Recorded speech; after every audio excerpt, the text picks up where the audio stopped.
Toronto, it was Winnipeg. I don't have much to say on this one, honestly, other than Yeah, Winnipeg's defense is unbelievable. Like, really and good. they're up front. Their ability to get pressure with four allows Adam Bighill to roam around and allows their DBs to go hunting for the football. And they are. I think that they've got an opportunity to be better than I even expected them to be this season, and maybe better than they were in the 3-game run to the Grey Cup. And you might be saying, how the hell do you get better than winning a Grey Cup? No, I'm talking about the standard that they've set and the way that they're playing the game. Zach Collaros looks more comfortable than I've ever seen him. Like, I'm real about this. Ever. I'm not talking about, the last 2 years or when he first came in with Hamilton, or he's never looked like this before. And his ability right now to buy time, scramble around, their offensive line up front, like it is just get used to the names, because I know they're all guys that are used to being around in the CFL, but across the board, it's Stanley Bryant, right? It's Drew Desjardins, it's Michael Couture, the right guard I am blanking on. Jamarcus Hardrick is the right tackle, and I forget the right guard right now. I'm gonna hate myself for that. I'll find it on the website. One second. But anyways, their line across the board is mauling people, and they're just winning games in the trenches and playing smart field position. I mean, they're so complete right now that we have them number one in our CFP power rankings. If you saw that what came out on our Twitter and Instagram Yeah, on Sunday, and the reason for that is they were unanimous. Like, everybody's looking at them and saying that's the most complete team in the CFL right now. They're not the best offensive team. They're not necessarily blowing you away with special teams. I think there's some other great players on specials, but their defense is overwhelming, and the rest of their parts, the sum of it all, is that they are the best team in the CFL right now. And Toronto, not an awful football team. Like, Toronto's got a lot going for them, but Toronto looked like the little brother against Winnipeg on Friday night. yeah. So a few things here. One, you mentioned it, the defense of Winnipeg. Patty Neufeld. Oh, I didn't even have to look it up. I knew it was going to come to me. Sorry. Go ahead. Go ahead. No, I was gonna say, for Winnipeg, their defensive line, we saw it last week against the Ticats. And again, it's not just necessarily about the numbers and them getting sacks. It's the effect they have on the game and the thought process that they put in the opposing quarterback's head. And I think that's what happened to McLeod Bethel Thompson. But for Winnipeg, I think they're primed for another run. I'm with you. I think Zach Collaros has found a home in Winnipeg.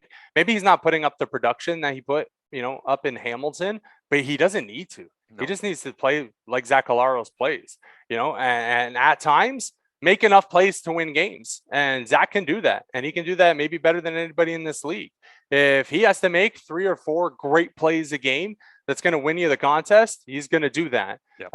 You don't necessarily need him to put up, Michael Riley type numbers where he's throwing for 375 and 4 touchdowns to carry his team to win. So yeah, for the Winnipeg Blue Bombers and Mike O'Shea, I think that team, and like you said, atop the power rankings on CFP, I think it's going to continue. I really like this Winnipeg team, maybe more so than I thought coming into the season. But now we could talk about the Banjo Bowl, because I think Winnipeg and Saskatchewan through the first 2 weeks of the season have proved they are without a doubt the best 2 teams in the West. Yeah, in the league at this point, I think Montreal and Toronto are nipping at the heels, but it's in the entire league. And I was wondering about this as I'm watching the first 2 weeks, because Winnipeg beats Hamilton 19-6. And in week 2, Winnipeg goes on to beat Toronto by a score of 20-7. So it's the exact same spread, but you're looking at 13 points difference in both those games, but both times they're not getting above 20 points. But when you have that defense and you have that offensive line that's moving people up front and playing just straight up more physical than they are, like, I'm telling you, I understand that fans watch the game and think like, oh yeah, they're physical. I'm telling you, like, record the game on DVR and go back and just watch every play in the offensive and defensive line situations. Kyle, the third play of Hamilton at Winnipeg, Nikola Kalinic is a big dude, right? Like, Yeah. he's a freaky, large human being that we always talk about as being this like big, rough and tough fullback. He got chucked by Jackson Jeffcoat in a way I've never seen Nikola Kalinic get thrown before. And it's funny because, like, Nikola Kalinic has this schoolyard bully thing where when somebody's smaller than him, like Ed Gainey on Saturday night, he'll attack him and bury him in the ground. And Dwayne Ford talks about it on the replay, and we all go, yeah, tough football player. Go find Nikola Kalinic against Jackson Jeffcoat and Willie Jefferson, because those guys owned him.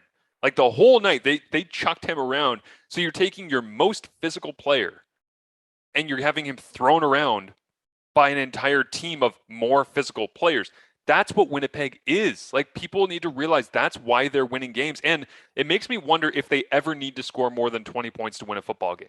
Because I honestly, the only way right now, and I know I'm going to have to eat these words because inevitably it's going to happen because the CFL is crazy and we always get these one-offs. But the only way that a team is going to beat Winnipeg if their defense is playing really well is if Brady Oliveira just coughs up the football and it goes the other direction for a touchdown a couple of times. Or like if Zach gets hit and the ball pops up in the air and somebody just happens to be there and it goes the other way, because Ottawa should not have beaten Edmonton. If Shai Ross doesn't pop that ball up into Abdul Kenna's hands, like Ottawa doesn't win, and then we're still just saying, yeah, Ottawa's trash and their offense is terrible and they have a bye week and we don't think anything of them. Ottawa's defense is bad, or offense is bad. Yes, their offense is, and we know this, and Ottawa's defense is good. Mike Benavides is a very good defensive coach, but they're not as good as they looked in that game because they got gifted a couple of scores. What I'm saying is for Winnipeg, how are you supposed to beat them when their defense is that good and their offense is that good at controlling the football on the ground unless they just cough up the football a couple of times, give you a short field, and you capitalize? And that's the only way I can see a team beating them like 25-20. Now, you mentioned Labor Day and the Banjo Bowl. Saskatchewan, I think, is that team that's going to be able to score points against Winnipeg's defense and get that to a low 20s. Like if the over-under in that game was like a 45, I'd be like, ooh, like I don't know, where that's going to go at, because both those defenses can get after it. But the games coming up here, Winnipeg is at Toronto in week 3. I expect them to just go in there, take care of business, get the job done. Saskatchewan is hosting Ottawa. That should be a romp if Cody Fajardo is on that night. And then in week 4, the only one before they get to Labor Day in the Banjo Bowl, you have got Winnipeg coming home to play Calgary, which, again, if that defense can get after Bo, because the offensive line can't protect him all that well, the receivers get covered down, they're not going to have to score more than 20 points to win that game. And Saskatchewan has a bye in week 4. So there's potential for us to get to Labor Day with Winnipeg and Saskatchewan being undefeated, which would feel a hell of a lot like an SEC football game where it's like Alabama and Georgia meet at the end of the regular season and they're both undefeated because they're playing inside the same conference and they're almost mirror images of each other. I already discussed this, but let's play out a situation later on in the season. I said Cody Fajardo is my pick for MOP. Mm-hmm. Let's say Zach Collaros continues to produce and Winnipeg keeps rolling. All of a sudden, a guy who many thought was done in the Canadian Football League and went to Winnipeg and, he's going to be the guy to try to give some sort of offensive punch to Winnipeg's offense because Chris Streveler is not a pocket passer and not consistent enough for Winnipeg to do anything in the playoffs. Well, guess what? He went to Winnipeg and they won a Grey Cup. And now he might come back and, push Cody Fajardo for the MOP. So we'll see what happens. I think if you're Winnipeg and you're a Blue Bombers fan, you should be comfortable in the team that you have. Because I think pass rush, as we've seen in the 2 Ticats games, bad offensive line play, maybe a cohesive offensive line isn't really a thing in the first 4 weeks of a season when you didn't play the previous year. Yeah. If your defensive line can get pressure like Winnipeg can, all of a sudden you're talking about a team that can start reeling off wins and produce and win games simply by getting pressure on the opposing team's quarterback and putting them behind the 8 ball and forcing them to be a passing team.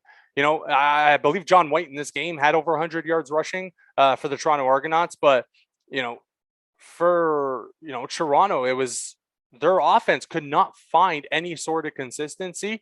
So I think Winnipeg is definitely one of the best teams in the CFL right now, probably the best team in the CFL, because yes, it was 2 years ago, but you ain't the champ unless you beat the champ, and nobody's beat the champ yet. So. Yeah, you're right about John White. 12 carries for 111. He 9.2 average. 9.2 average. And I heard Ryan Dinwiddie after the game say that he wishes that he could have got the running game going a little bit earlier, because then he might have not had to rely on the throwing the ball around. But do you want to talk about the other side there? Just 1 point for the Toronto Argonauts. What the hell happened to McLeod Bethel Thompson? This is the story of McLeod Bethel Thompson. I know. He looks fantastic. He puts up crazy numbers. Inconsistent. But he's not consistent enough. That's all it is. Now that Arbuckle is back in the fray, and he, was playing again for the Toronto Argonauts. Is he likely to start in week 3? We'll see. I think he does start in week 3. But how do you go back to McLeod Bethel Thompson? Because if you go back to him, all you are the 2018 and 2019 Toronto Argonauts again. You're going to get 5 wins on the season. Yes, you're going to flash some numbers. You're going to get 26 touchdown passes, potentially lead the CFL. But it's like, yeah, context matters. And maybe they weren't behind a boatload of points in week 1, and McLeod Bethel Thompson made enough plays to win the game. But how do you come out in week 2 and just get shut down like that? Winnipeg's defense, like I said, is very tough. But for McLeod Bethel Thompson, the first 4 games of the season is so important for his future in the CFL and being a starter again. He has the pretty boy backup quarterback that everybody's wanted to be a starting quarterback in this league for so damn long. And he went to Ottawa and the season got canceled. We never got to see him play. Now he's in Toronto, training camp, hamstring injury. Okay, he's the backup. Well, now he's the starter. Can you get that job back from him? I don't know. I loved the question from, I think it was Sarah Orleski maybe that was doing that game, Winnipeg Toronto, on the sidelines. She said, how's the hamstring doing? And he's like, oh, good. And I'm like, yeah, I saw a video of Nick on his Instagram that he posted of him back squatting 500 pounds. And I was like, I'm pretty sure the hamstring's good. And that's not a criticism of Sarah. It's just funny that like I saw that video, and at that point he was still on like basically sitting out or listed as the backup 3rd string. And I was like, how are you not playing? Like, you're supposed to be the one that's starting for this team. You're back squatting 500 pounds. If I have a lower body injury, I'm not back squatting 500 pounds. I mean, I'm not back squatting 500 pounds ever. But you get the idea. Like, I was amazed that he was not starting when he was doing that. And the point of me bringing that story up is he's supposed to be the starter. Like, Ryan Dinwiddie came in with him essentially being the starter. Like, they engineered it to be able to get him there. I mean, hell, Kyle, we had Dinwiddie on our show on radio, and we asked him when Arbuckle was coming up in free agency what the plan was. Here it is. Nick Arbuckle makes a lot of sense. So we thought we would just say, if Nick Arbuckle is your first choice, just stay silent for the next 3 seconds. That way you can't get in trouble and we have an idea. Yeah, I got you. All right, very good. We got the answer that we needed. So we didn't want him to get fined by the league for tampering or anything like that, but we wanted to get the answer, and he gave us the answer. He wanted Nick Arbuckle. So when we get Nick Arbuckle in Toronto, it's like, okay, this is the plan.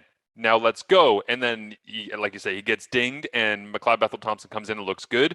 But the problem with Macbeth is that, as you say, the consistency, he can make every throw, though. Like, that's the problem, is because when you're watching him in practice and you watch his release and you see the camaraderie he has with the guys, you see him and you're like, that person should be starting. There's a reason why he's been picked up by so many teams across so many different leagues, because he entices you every time. You're like, that's a really serviceable, good, talented quarterback. And he's not even old. Like, you think he's old, he's 32. And so you're looking at him, you're like, this should be sustainable. He should be good. And then he throws you a game like that that's 70 yards passing, and you have to pull him and put in the other guy. And it's like, well, that was your opportunity, right? So now Arbuckle has to get the start, because you can't go back to your Argonauts fans in your home opener and be like, hey, good news, we're starting the guy who had 70 passing yards last time you saw us play football. Go Argos. Like, no, you have to sell Arbuckle. You have to put him out there, because that was the original plan. And Macbeth will go back to being the backup. And at some point, if Arbuckle gets dinged, or if Arbuckle has a tough game, he'll come in and he'll throw for 1 billion yards. And then we'll be having this conversation again later in the season going, well, I don't know. I mean, McLeod Bethel Thompson's got a lot of ability. And then if McLeod Bethel Thompson gets the chance, he'll go 2 games and then he'll throw another 70-yard dud. And then you'll realize, oh, no, the whole plan the whole time was to go to Arbuckle. So this is the dynamic that they have created for themselves. My hope is that Arbuckle just takes the job and runs with it, or if he struggles, they give him enough of an opportunity to learn from his struggles and get better and stay as the starting quarterback of the Argos. Because I hate when organizations forget what the plan was. The plan was Arbuckle. Now you have Arbuckle. If Arbuckle's healthy, play Arbuckle. And even if he makes mistakes, play Arbuckle until you can't play Arbuckle anymore, because that was the plan. And they just give up so quickly and shrug and go, oh, I don't know, that looks cool. And then they bring in the backup and he makes a couple of throws and then he's bad again. And we're like, no, just stick with the plan. Yeah, and I think the plan for Ryan Dinwiddie at the beginning of the season kind of got screwed up, because the Argos won. I'm not saying Dinwiddie didn't go into week 1 thinking his team was going to lose, or hoping his team was going to lose, because obviously that's crazy. But I believe he thought, okay, Nick Arbuckle, let's say the hamstring problem was a 10% issue. Right. And he's like, okay, we're going on the road. We're playing a good football team, supposedly, a good football team. We might get hammered.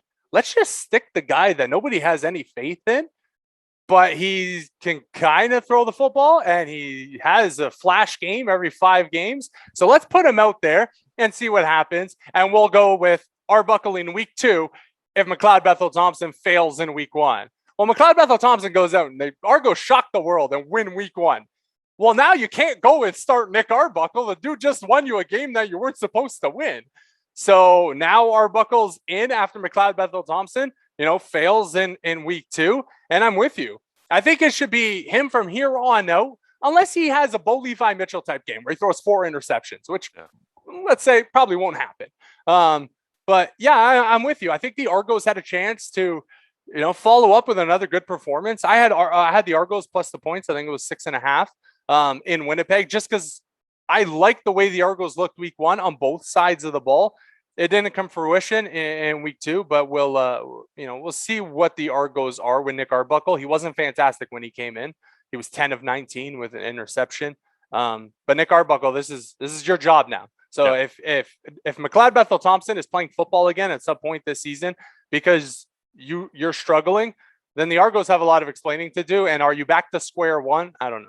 Yep. Yeah, it's a good question. And again, that is exactly where they're at this point. But I mean, their defensive line is still fun in Toronto. They still got lots of things to look forward to, but Winnipeg's the better team. So I expect Winnipeg to handle that matchup coming up in